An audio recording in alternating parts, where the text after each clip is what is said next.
বাংলাদেশ ইসলামী ছাত্র শিবির ওয়ার্ডের নাম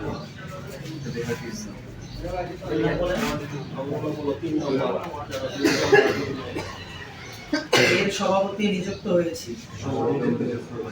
আল্লাহ রাব্বুল আলামিনকে সাক্ষী রেখে ওয়াদা করছি যে আমি শিবিরের মূল উদ্দেশ্য হাসিল ও কর্মসূচির পরিপূর্ণতা বিধানকেই আমার সর্বপ্রধান কর্তব্য বলে মনে করব।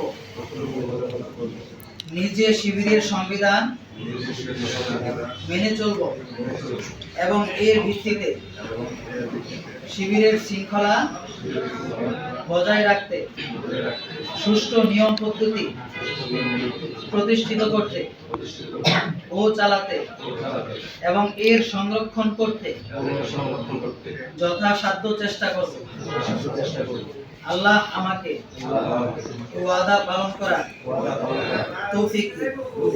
আমিন। আল্লাহ আমাকে এই ওয়াদা পালন করার তৌফিক দিন। আল্লাহ আমাকে এই ওয়াদা পালন করার তৌফিক দিন। আমিন। প্রিয় ভাইরা, আলিঙ্গন করে আপনাদের সবার পক্ষ থেকে আমি দিলাম। হ্যাঁ,